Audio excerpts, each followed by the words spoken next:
नमस्ते, आप देख रहे हैं स्टेट मिरर हिंदी। महाराष्ट्र में बीजेपी और महायुति की महाजीत ने पार्टी और गठबंधन के लिए एक दुविधा खड़ी कर दी है, क्योंकि इस जीत में अहम रोल निभाने वाले महाराष्ट्र के दो कद्दावर नेताओं में से अब किसे आगे महाराष्ट्र की कमान सौंपी जाए, इस पर बहस तेज है।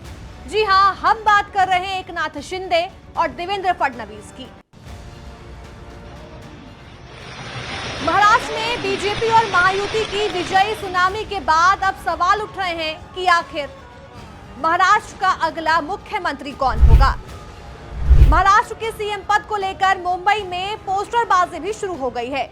दोनों पक्षों के समर्थक अभी से ही अपना पल्ला भारी बताने पर तुले हैं, लेकिन सवाल ये है कि क्या उद्धव ठाकरे की पार्टी से बागी होकर नई पार्टी बनाने वाले एकनाथ शिंदे पर भरोसा कर बीजेपी फिर से मौका देकर उन्हें महाराष्ट्र की सत्ता सौंपेगी, या फिर सरकार की बागडोर बीजेपी अब अपने हाथों में रखेगी।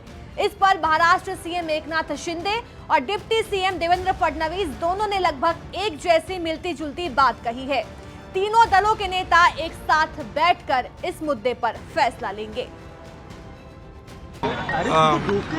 प्रधानमंत्री जी है, मोदी भाई है, नड्डा जी है, और सब हमारे जो तीनों पार्टी के प्रमुख लोग हैं, हम बैठेंगे और उसके ऊपर जैसे हम चुनाव लड़े साथ में एकजुट होकर, वैसे ही उसके ऊपर भी फैसला है। सारे एमएलए को बुलाना पड़ता है, अपने अपने पार्टी का नेता चुनते हैं, उसके बाद ये प्रक्रिया होती है। आप बिल्कुल चिंता मत करिए, तीनों पार्टियां साथ में बैठकर और अठौली जी का भी मशवरा हम लेंगे और इसका निर्णय करेंगे।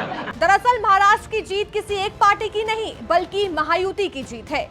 ये सबकी साझा मेहनत और विजन का नतीजा है, और यही सीएम पद के लिए फैसला लेने की दुविधा की असली वजह भी है। इस वक्त सीएम पद के लिए चल रहे दो नाम देवेंद्र फडणवीस और एकनाथ शिंदे के दावों की बात करें तो देवेंद्र फडणवीस ने महाराष्ट्र की सियासत में पार्टी के लिए मजबूत सारथी की भूमिका निभाई है।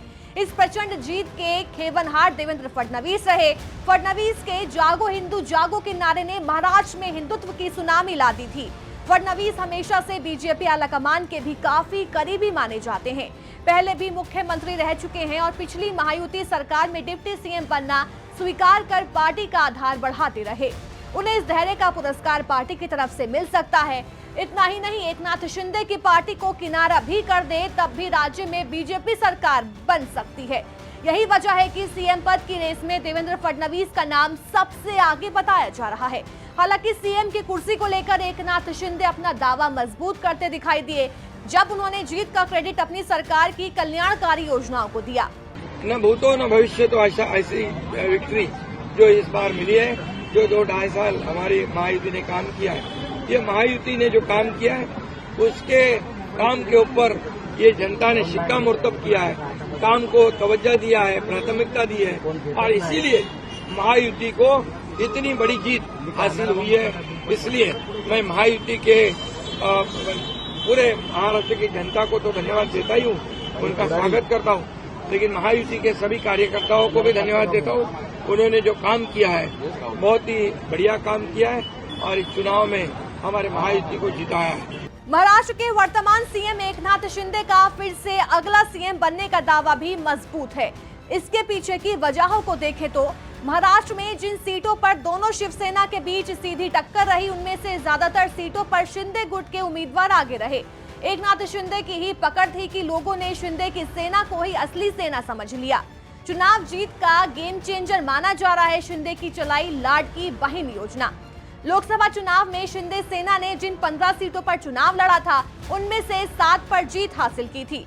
एकनाथ शिंदे ने 2.5 साल पहले तब के सीएम और शिवसेना के अध्यक्ष उद्धव ठाकरे से बगावत कर बीजेपी के साथ मिलकर सरकार बनाई थी, जिससे राज्य में बीजेपी का भी आधार बढ़ा। लेकिन अभी तय नहीं है कि आखिर महाराष्ट्र में महायुति का कौन नेता राज करेगा।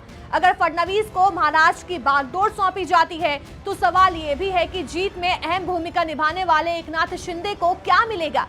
क्या वो भी फडणवीस की तरह सीएम के बाद अब डिप्टी सीएम पद पर जिम्मेदारी निभाने के लिए तैयार होंगे, या मोदी सरकार केंद्र में उनके लिए जगह बनाएगी।